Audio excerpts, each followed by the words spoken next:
In my opinion, there's no touristy places, just bad, unprepared travelers. And if you're coming to the Eternal City, which is one of the greatest cities in the world, you really owe it to yourself to get up early in the morning and experience these monuments in their true light, without the crowds. Remember, Rome is a place where your travel dreams can come true or where they can go to die.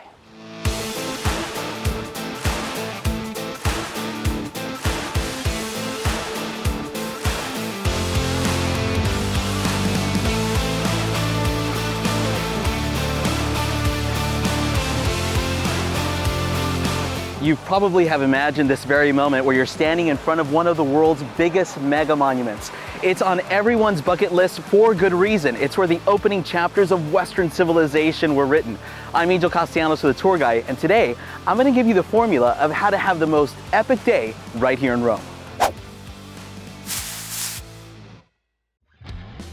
In today's episode, we're covering Rome's best experiences, from getting onto the arena floor of the Coliseum to where to find the best carbonara in the city. And make sure you stay until the very end, because we're even going to have an aperitivo in the Vatican Museums after touring them virtually empty. But first, there's some things that you need to know.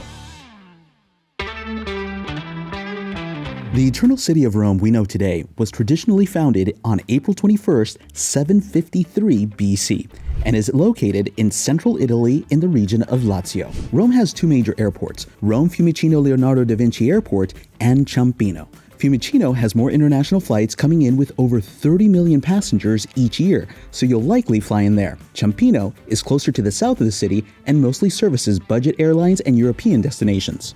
To reach central Rome from Fiumicino Airport, you have two main options. The fastest and most convenient is the Leonardo Express train, taking about 32 minutes and costing 14 euros via the Trenitalia app. Alternatively, a taxi provides direct transportation in approximately 45 minutes, but it is pricier at a fixed rate of 50 euros. If you're driving into the city, pay attention to the ZTL zone, as driving in central Rome is heavily prohibited. Rome is a major metropolitan city made up of 22 rioni or districts. The good news is that for visitors, all the major sites are in the middle of the city. The Centro Storico, or historic center of Rome, is the area within the Aurelian walls, which were built in the 3rd century AD to protect the city from invaders. The Centro Storico is home to many of Rome's most famous landmarks, including the Coliseum, the Roman Forum, and the Pantheon. The whole area itself is a UNESCO World Heritage Site. From the Colosseum, Via dei Fori Imperiali runs down the Roman Forum to Piazza Venezia. From there, you can head north down Via del Corso,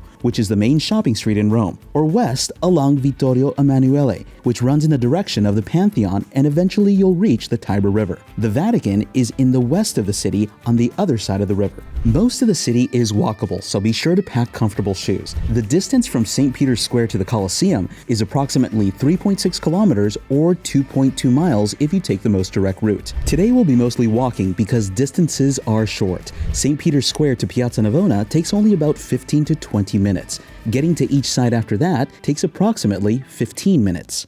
Public transportation is available in Rome and ideal for covering long distances or getting from one side of the city to the other. Rome has two main metro lines that visitors can easily take advantage of, Line A and Line B. For a full day pass, it costs 7 euros. Line A stops include Ottaviano, which is the closest stop to the Vatican, and Spagna, which is the closest stop to the Spanish Steps, Trevi Fountain, and the Pantheon isn't too far away. On Line B, you have the Colosseo stop. You guessed it, this station is closest to the Coliseum.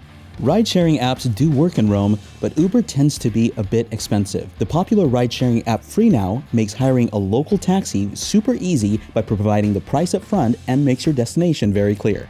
We created the perfect route and plan to get you from A to Z. That includes an incredible end at the Vatican, so be sure to stick around. Before we get started, hook us up with a subscribe and hit that bell so you can find our next video.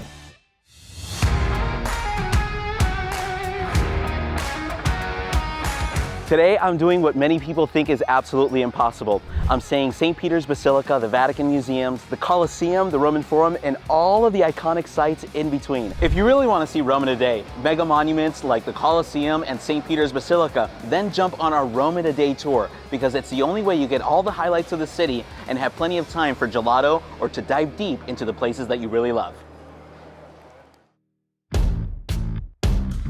All right, it's about 7 8:15 a.m. I'm about to meet my group because today I'm climbing the dome of St. Peter's.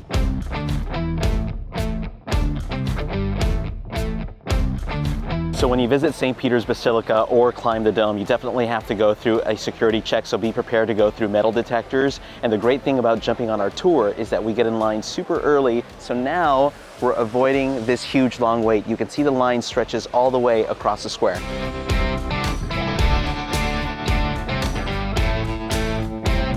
So I'm on top of St. Peter's Basilica here, having a coffee, a cornetto crema, and let me tell you, this is already an incredible experience, and I haven't even climbed the dome yet.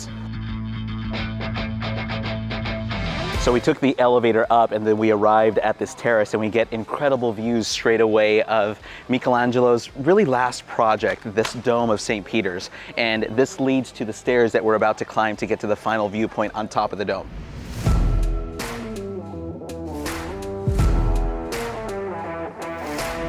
The Dome of St. Peter's Basilica is one of the most iconic and architecturally significant structures in the world. It was designed by Michelangelo and took over 100 years to complete. The dome is 136 meters tall and is one of the largest domes in the world. It is a masterpiece of Renaissance architecture and is the last testament of Michelangelo's genius.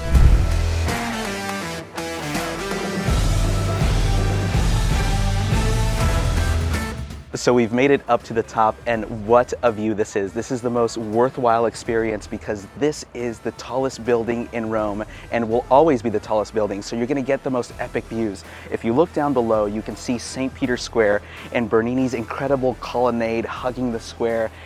Your eye goes past to the Castello San Angelo, you see the Tiber, the different hills of Rome. I mean, what an incredible experience. This is by far the richest and grandest church on the planet and the spiritual home of millions of Christians worldwide. The Basilica is free to enter, but be sure to dress respectfully. No shorts, above-the-knee skirts, or bare shoulders. The best time to visit is early in the morning or late in the afternoon. Remember, the Basilica is closed on Wednesdays during papal audiences. One of the top things to see here inside of St. Peter's Basilica is the Pietà by Michelangelo. Now, as soon as you enter, it's to the right over here, and it will take your breath away. Michelangelo made it when he was 24 years old, and it's the only piece he actually ever signed. This magnificent piece of art behind me is a transfiguration by the Renaissance master Raphael, and as soon as you walk up to it, you realize it's actually a mosaic. That's because all the pieces of art inside of St. Peter's Basilica are mosaic replicas. The originals are in the Vatican Museums, most of them in the Pinacoteca Gallery.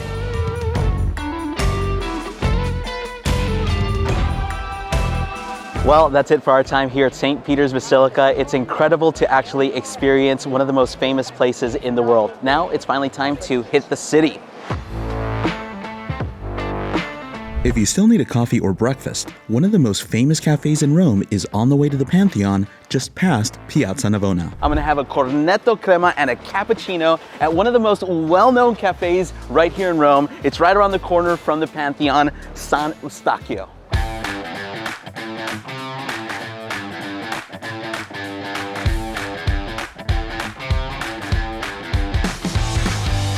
So if you're seeing Rome in a day, it's good to get up early and get your day started. Come to San Eustachio first thing because there's gonna be less crowds. And remember, ordering al banco is a completely different price than sitting down at a coffee table. Al banco's cheaper, standing up at this table is cheaper than sitting down at the tables.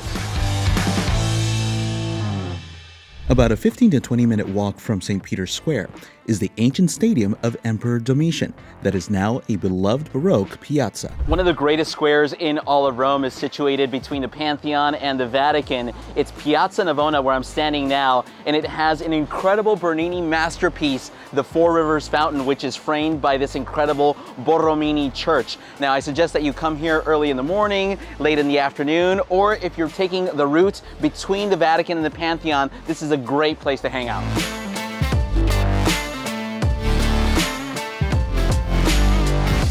So what I've done is I've decided to rest my feet a little bit and order a drink here at one of the places that surrounds Piazza Navona to admire the view of the church Now, I will tell you that if you're looking for a place to eat, just like anywhere in Europe, main squares aren't the places to eat. You want to get outside of the main squares, so check out our blog or check out my Piazza Navona video where we list plenty of great places to eat. Ching ching. Before heading to the Colosseum, I'm making a quick stop in one of ancient Rome's must-see sites. The Pantheon is an absolute game changer and one of the most well-preserved ancient sites here in Rome. You can easily visit it on your own, but if you do, you want to avoid the long lines and come during the 9 o'clock hour. Or to make it easy, you can jump on our Rome in a Day tour and hear all the great stories and historical content from a passionate guide. The Pantheon, built by Emperor Hadrian almost 2,000 years ago, features the most influential dome in history. Michelangelo drew inspiration from both the Florence Duomo and the Pantheon's remarkable dome, making it essential to visit for a deeper understanding of St. Peter's Dome.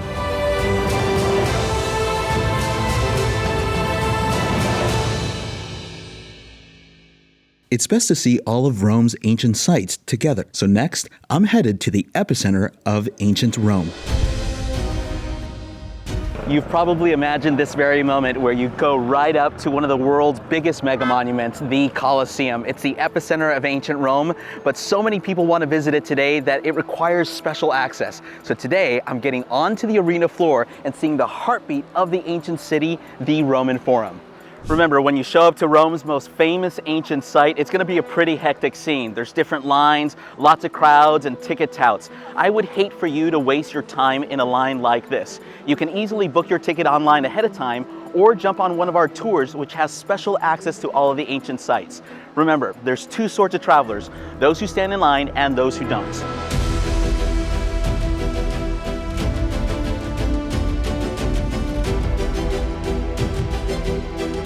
So after going through the special entrance for groups, went through a really quick security check, and now we're about to check out the glory of ancient Rome.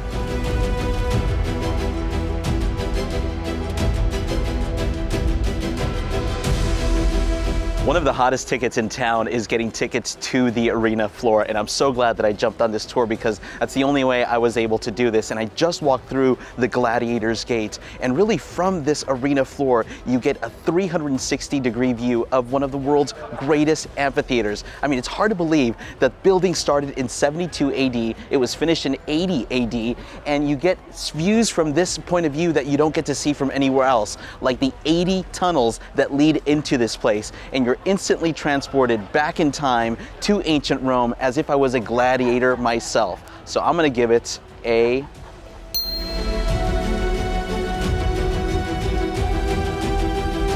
The last part of the tour is coming up to the terraces and having these epic views of not only the underground, but of the arena floor. If you have a ticket on your own, you can certainly come up here, but don't miss the opportunity to check out the last views of the Colosseum.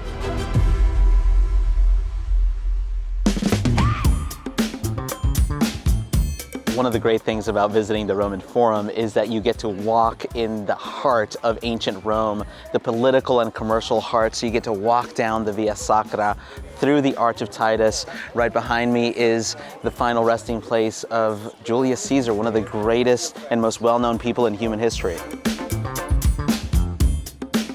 This is the Via Sacra, which runs right through the middle of ancient Rome, from the Colosseum essentially, through the Arch of Titus, all the way to the Capitoline Hill. To the left is the Palatine Hill, straight ahead is the Capitoline Hill, and you're gonna see so many amazing things.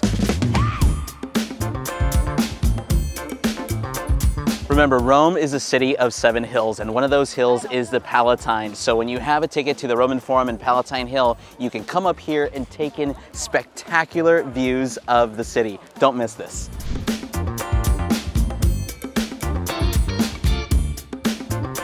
It's finally time for lunch, and close by the Colosseum and Roman Forum is one of my favorite restaurants. So if you're sightseeing near the Colosseum or the Roman Forum, come on over to Monte, my beloved neighborhood. You can check out one of my videos on it. I like to eat at La Taverna Fori Imperiali because they serve authentic Roman cuisine. It's not a tourist menu, and you're gonna get excellent service.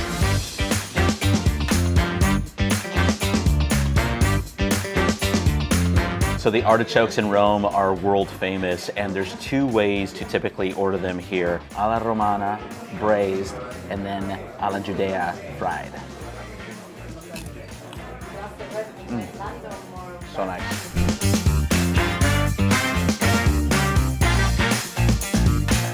Look at the steam right here. I'm gonna go in.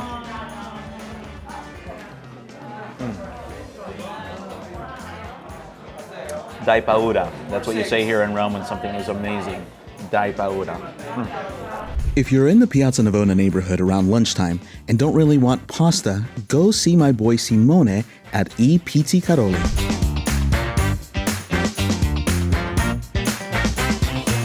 Being in the capital has its perks. While this place isn't traditionally Roman, they specialize in charcuterie and cheeses from Umbria and other parts of Italy. For sharing with your travel partner or families, this place is a win. Abruzzi, near Via del Corso, is ideal if you're heading from the Roman Forum or Pantheon to the Trevi Fountain. One of the classic places to eat here in Rome is Abruzzi. I love eating here because it's absolutely no nonsense and they serve traditional, authentic Roman food. One of the classic Roman pastas that you should definitely try when you're in town is carbonara.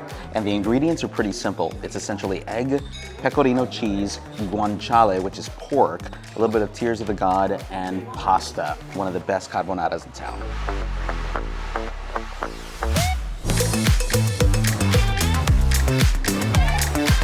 The Trevi Fountain is an iconic symbol of Rome. It's really a 2,000-year-old public works project now famous for its Baroque facade. The fountain features Marcus Agrippa in 2 square panels and Oceanus at its center. To avoid crowds, visit early in the morning or late in the evening since it receives over 1,000 visitors per hour. And don't be shy about tossing your 3 coins into the fountain.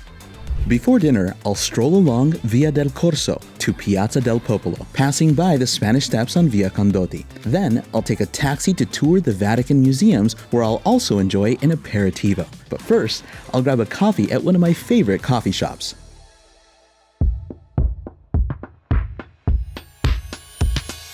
If San Eustachio is my morning cappuccino place, then Tazza de Oro is my afternoon coffee spot. I don't have cappuccinos afternoon, just like most local Romans, but here they roast their own beans and it's arguably one of the best espressos you will ever have in Rome.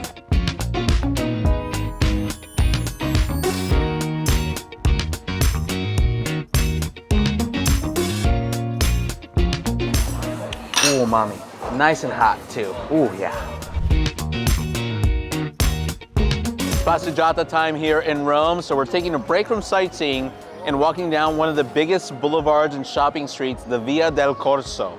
Via del Corso in Rome has a rich history dating back to ancient Rome and has evolved from a former horse race track into a bustling street known for its shopping, architecture, and ambiance. Turning onto Via Condotti leads you to the iconic Spanish Steps, locally known as La Scalinata de Trinidad dei Monti, a captivating area that has inspired poets and writers for centuries, with a small, unassuming boat-shaped fountain sculpted by Gian Lorenzo Bernini and his father right in front of the stairs.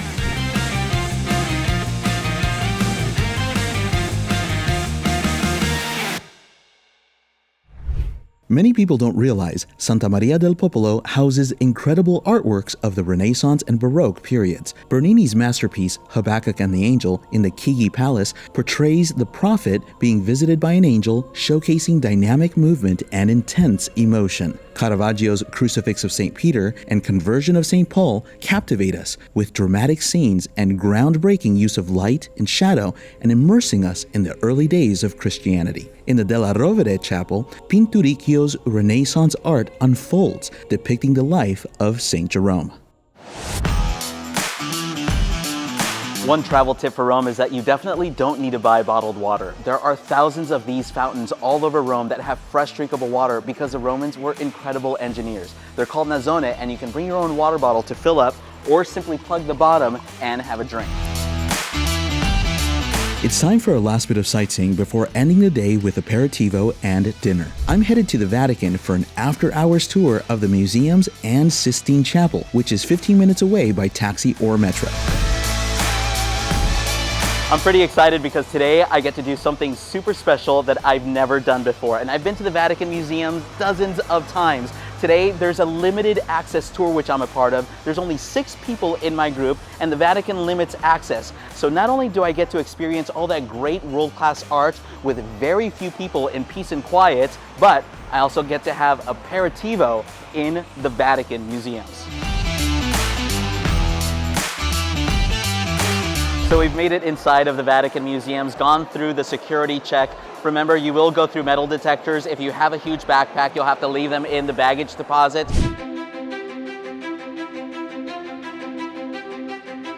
On today's visit to the Vatican Museums, we'll get epic views of St. Peter's Dome, cross through the Pinecone Courtyard, see the Pio Clementino Museum and Nero's bathtub. It's about 5:30 here in the Vatican Museums, and I'm getting to enjoy all the great artwork with my passionate guide in a space where I can take everything in, very limited crowds. I mean, look at nobody around me. After exploring ancient art and strolling through the galleries, it's time to experience the Renaissance section of the Vatican. The Pope's commissioned the finest artists, including Raphael, to adorn their rooms with masterpieces. Raphael's exceptional use of light, dramatic scenes, composition, and smooth brushwork on each wall creates a truly remarkable sight.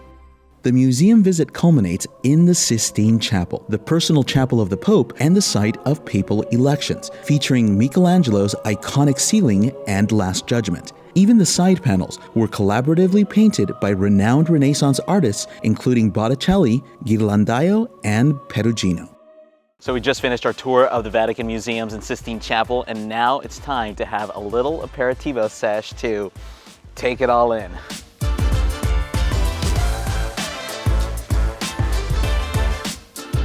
So we're sitting down for our aperitivo, and it's a fixed menu here. There's only a limited amount of tickets left for this, so you have to book this early. We got all sorts of different little meats and cheeses and typical fried things. It also comes with a glass of wine. Isn't that awesome? How often do you get to have an aperitivo right here in the Vatican Museum? I mean, this is just great.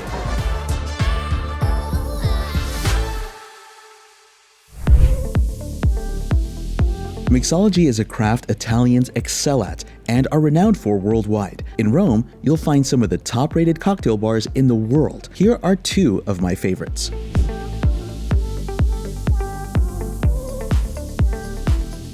Located in Monte, drink Kong is not the norm in Rome. Take 70s futurism, add Japanese influences, and wrap it in neon. That equals Drink Kong. Their drink list focuses on flavor profiles and chemistry-like precision. It's my go-to for date nights, special occasions, or where I like to bring out-of-town friends. Frizioni is one of the top-rated cocktail bars in the world that happens to also be located in the center of Rome. It has an unassuming charm. They curate their playlists and has a total laid-back vibe, while the passionate mixologists serve fantastic cocktails. It's my go-to spot, especially when I'm dining in Trastevere. When you visit, be sure to tell them you saw them on our channel. A classic spot in Trastevere that you will not regret eating at is Taverna Trilussa. I've been coming here for years, and it's a classic Roman restaurant. Their traditional Roman pastas cannot be missed. You should definitely try Amatriciana, which is so simple but so classic because all it is guanciale, tomatoes, and pecorino in a beautiful pasta. I mean, I'm gonna pick this up and show you. Come on, son. Come on. Look at this. Look at this.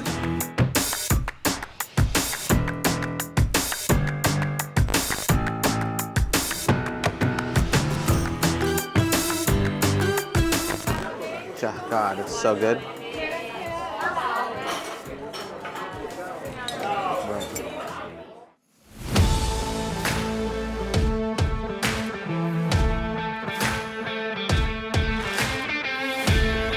Well, that's it for our time here in Rome. It's incredible to think how many things you can see and do right here in the Eternal City. Remember, if you're armed with good information and a good attitude, your travel dreams can come true. And when it comes to travel savvy tips, we got you.